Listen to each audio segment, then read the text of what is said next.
नमस्कार दोस्तों, आप सभी का हमारे YouTube चैनल ऐसे क्लासेस पर स्वागत है। आज के इस वीडियो में हम सीखेंगे वैदिक विधि द्वारा घनफल ज्ञात करना या क्यूब निकालना।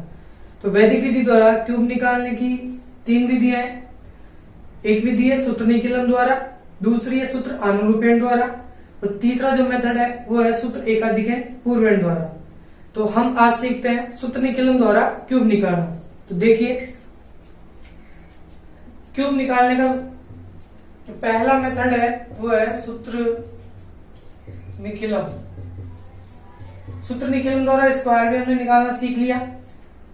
अब हम सीख रहे हैं क्यूब निकालना। क्यूब का मतलब होता है किसी भी एक डिजिट, एक संख्या को 3 बार मल्टीप्लाई करना। तो स्क्वायर का मतलब होता था उसी नंबर को 2 बार मल्टीप्लाई करना, वो हमने पढ़ लिया। अब 3 बार किसी संख्या को, एक ही संख्या को मल्टीप्लाई करते हैं तो उसके लिए फॉर्मूला कैसे जनरेट होता है वो मैं आपको बता रहा हूं। इसके लिए मैं एक्सरसाइज का क्वेश्चन नंबर लेता हूं 21। इसमें हमारे को क्यूब निकालना है 14 का। तो देखिए, जब भी सूत्र निकलन मेथड की बात आती है तो वहां हमारे को आधार भी मानना पड़ता है। आधार उपाधार की यदि उसमें आवश्यकता हो तो उपाधार भी मानना पड़ता है। तो सबसे पहले यदि आपके पास 2 डिजिट का नंबर है तो आप मानोगे आधार।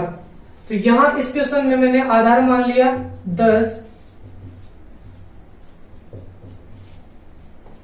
इसके बाद 14 का क्यूब आपको निकालना है। तो इसका मतलब क्या हो गया कि 14 को 3 बार आपको मल्टीप्लाई करना है। अब 3 संख्याओं को मल्टीप्लाई करना सूत्र निकलन से आपने पिछली क्लासों में भी पढ़ लिया। ये 8th में भी आया होगा, 9th में भी आया था और 10th में भी आ गया। तो देखिए, यहां इसका डायरेक्ट फॉर्मूला दे रखा है। तो मैं ये बता रहा हूं कि आपको फॉर्मूला आता कैसे है। तो पहले इसको मैं सामान्य तरीके से मल्टीप्लाई करता हूं। तो यहां आपको लिखना पड़ता है नंबर, यहां आपको लिखना पड़ता है उसका डेविएशन या विचलन। नंबर एक ही नंबर 3 बार आ रहा है तो आप उसको 3 बार लिख दो। अब इस वाले क्वेश्चन में उपाधार मानने की जरूरत नहीं है क्योंकि 10 से ही इसका विचलन बहुत कम आ रहा है। तो विचलन जो होगा वो देखिए कितना होगा। विचलन का फॉर्मूला होता है नंबर माइनस बेस। नंबर हमारा दे रखा है 14 माइनस बेस दे रखा है 10। इसमें से आपने इसको सब्ट्रैक्ट किया तो आगे प्लस के 4। तो डेविएशन हमारा आया, इसके लिए भी प्लस का 4 आ गया, इसके लिए भी प्लस का 4 आ गया और इसके लिए भी प्लस का 4 आ गया। फिर हम क्या करते थे, जब 3 संख्याएं होती थी तो तीनों संख्याओं के लिए 3 पार्ट बनाने होते हैं। 1, 2 और इधर बन जाता है 3। तो सबसे पहले वाले पार्ट में क्या करते थे, कोई भी एक नंबर लेते थे यहां से और उस नंबर में जितने भी नंबर्स बचे हुए हैं उन सबके डेविएशन ऐड कर देते थे। तो नंबर मैंने पहले वाला ले लिया 14, ये ले लिया, तो बचे हुए दोनों डेविएशन इसमें मैंने जोड़ दिए। ऐसा ही हम मल्टीप्लाई करते थे, तब क्या करते थे। अब देखो, लास्ट वाला जो पार्ट होता था उसमें इन तीनों का मल्टीप्लाई होता था, चाहे ये सेम नंबर हो चाहे अलग अलग हो। तो यहाँ 4, 4 और 4 तीनों को मैंने मल्टीप्लाई कर दिया। अब जो मिडिल वाला पार्ट होता था उसमें हम इसको टुकड़ों में मल्टीप्लाई करते थे। पहला वाला दूसरे से, दूसरा वाला तीसरे से और तीसरा वाला पहले से, फिर इनको ऐड कर दिया जाता था। तो देखो, यहां मैंने मल्टीप्लाई किया 4 को 4 से, प्लस दूसरा वाला 4 तीसरे वाले 4 से, प्लस तीसरा वाला 4 पहले वाले 4 से। ऐसा ही हम क्या करते थे पहले। तो देखिए यहाँ पे, अब यहां मैं फॉर्मूला बना रहा हूं। तो 14 तो हमारा दे रखा है नंबर और 4 हमारा दे रखा है डेविएशन या विचलन। इसके अलावा यहां और कुछ भी नंबर आपको नहीं दिख पा रहा। तो देखिए, इसको मैंने मान लिया, या ऐसा बोल सकते हैं 14 ऐसा कैसे आ गया। 4 जो है एक बार ये रहा और एक बार ये रहा, और 4 को विचलन मानते तो उसको ऐसे लिख सकते हैं 2 इंटू 4, या 4 आ गया 2 बार। यहां देखो, एक बार 4 गुणा 4, 2 बार 4 गुणा 4, तीसरी बार भी 4 गुणा 4।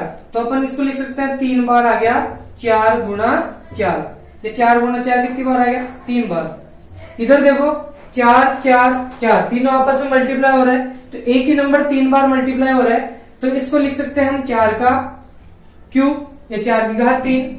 तो देखो यहां से हमारा फॉर्मूला जनरेट अब होगा। 14 जो था वो हमारी संख्या दे रखी थी, तो इसकी जगह आप लिख सकते हो आपकी जो भी संख्या प्रश्न में दी गई है।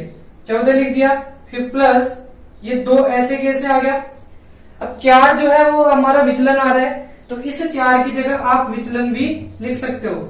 फिर देखो सेकंड वाले पार्ट में 3, अब देखो विचलन इंटू विचलन, तो एक ही विचलन 2 बार मल्टीप्लाई हो रहा है, तो इसको आप लिख सकते हो विचलन का स्क्वायर। तीसरा वाला पार्ट में देखो 4 की घात 3 है, 4 हमारा विचलन था, तो ये बन गया विचलन की घात 3। तो देखो किसी भी संख्या का क्यूब निकालना हो सूत्र निकलन से, तो उसके लिए सूत्र बन गया संख्या प्लस 2 इंटू विचलन ऑब्लिक 3 इंटू विचलन का स्क्वायर।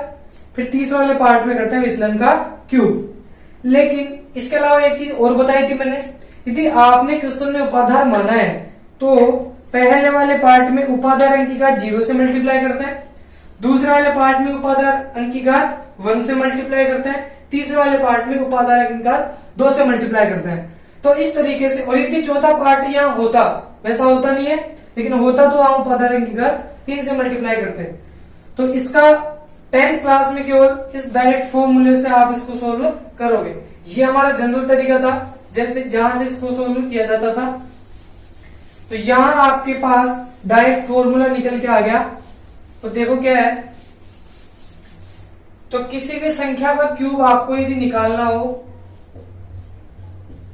तो उसके लिए फॉर्मूला होता है वह संख्या प्लस 2 गुणा विचलन।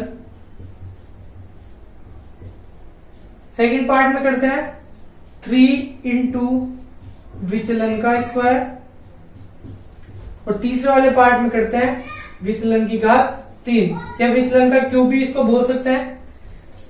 अब देखिए ये इस वाले प्रश्न में तो आपने उपाधार नहीं माना, तो यहां मल्टीप्लाई नहीं कर सकते, लेकिन फॉर्मूले में आता है इसके साथ उपाधार अंक। यहां उपाधार अंक की घात 0 होती है, उसका मान 1 हो जाता है, तो यहां नहीं लिखना इसको। उपाधार अंक की यहां घात लिखते हैं 1, और ये जो पूरा नंबर यहां आएगा वो मल्टीप्लाई होगा उपाधार अंक की घात 2 से। तो ध्यान रखना, यदि आपने प्रश्न में उपाधार अंक माना है तो उसको वो जरूरत उसकी है कि वो क्वेश्चन में जरूर उसका मल्टीप्लीकेशन होगा, यदि आपने उपाधार अंक माना है तो। और यदि प्रश्न में उपाधार अंक नहीं है तो वहां उपाधार अंक से कोई मल्टीप्लाई नहीं होगा। तो यहाँ इसका फॉर्मूला ये रहा। अब इस वाले क्वेश्चन को इसी फॉर्मूले से सोल्व करते हैं। तो देखिए इस क्वेश्चन के लिए विचलन हमारे पास प्लस का 4 है, संख्या आपकी 14 है, तो इस 14 का क्यूब आपको ज्ञात करना है। उपाधार अंक को इसमें जब माना ही नहीं तो यहाँ इसका काम नहीं है। तो क्या क्या आएगा देखो, संख्या हमारी 14 दे रखी है, प्लस 2 ब्रैकेट विचलन हमारे पास दे रखा है प्लस के 4। सेकंड वाले पार्ट में करना है 3 इंटू विचलन का स्क्वायर मतलब 4 का स्क्वायर, और तीसरे पार्ट में करना है विचलन का क्यूब मतलब 4 का क्यूब।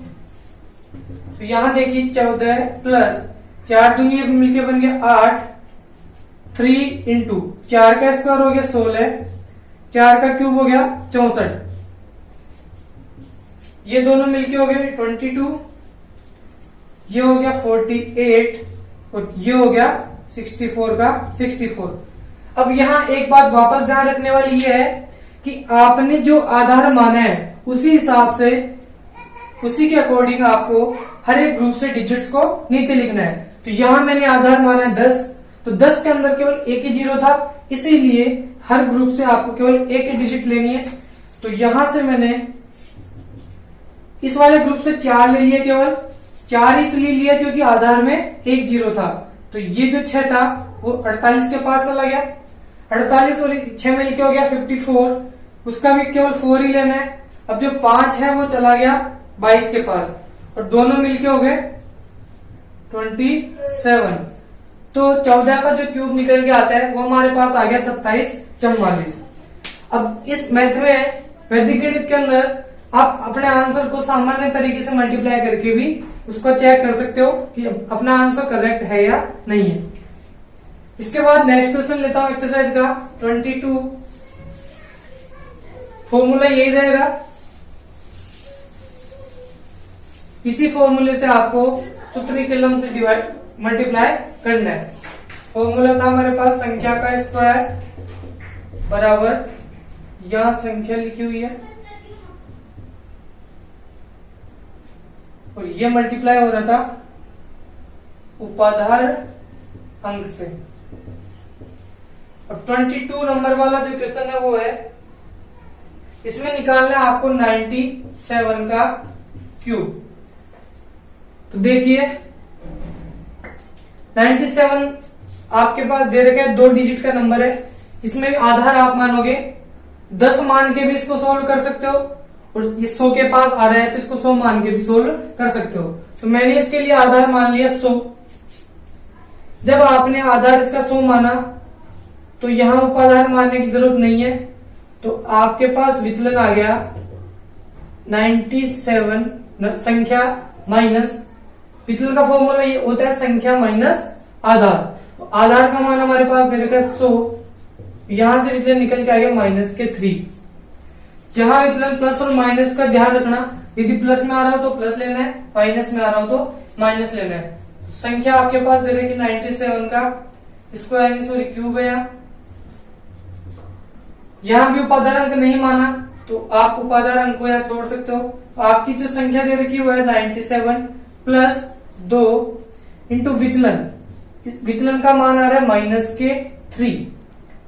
तो पहला वाला पार्ट कंप्लीट हो चुका है। दूसरे वाले पार्ट में देखो 3 इंटू विचलन का स्क्वायर, विचलन आपके पास माइनस के 3 दे रखा है, उसका वर्ग कर दो। तीसरे वाले पार्ट में -3 का क्यूब करना है। तो देखिए 97 प्लस 2 3 हो गया माइनस के 6, 3 इंटू माइनस का जब आप स्क्वायर करोगे तो प्लस का बन गया और 3 का स्क्वायर हो गया 9। अब माइनस का जब क्यूब करते हैं तो आंसर माइनस का ही आएगा और 3 का क्यूब करेंगे तो आगे 27। इसके बाद 97 ये जो प्लस है इस माइनस से मल्टीप्लाई करके बन गया माइनस और 97 में से 6 सब्ट्रैक्ट हो गया, ये बन गया 91, 9 3 27 और ये बन गया 27। इसके बाद देखिए जब भी आपको कोई डिजिट में और किसी भी कॉलम में यदि कोई संख्या माइनस की हो जाए तो आपको वहां से एक डिजिट नहीं उतारनी, पहले जो माइनस की संख्या है उसको आपको प्लस की बनानी होगी। तो ये माइनस वाला नंबर प्लस का कैसे बनेगा, तो आपने आधार 100 माना था, 100 आधार मानने से होता है कि किसी भी ग्रुप में 3 डिजिट हो तो यहां से 2 डिजिट तो आप उतार लेते हो और तीसरा वाला जो डिजिट है वो यहाँ कैरी हो जाता है। तो इसका मतलब इकाई और दहाई वाला अंक तो आपको प्राप्त हो गया और सैकड़ा वाला अंक तो इधर चला गया। तो यदि इधर सैकड़े वाला अंक गया है तो वापस इधर आएगा तो सैकड़े के रूप में आएगा, मतलब 100 रूप में आएगा। तो यहां भी ऐसा ही है, आपने आधा 100 माना था तो इस क्वेश्चन से यदि कोई संख्या इधर जाती तो वो 100 फॉर्म में जाती, तो वापस इधर जब आएगी तो वो 100 के रूप में बन के आएगी।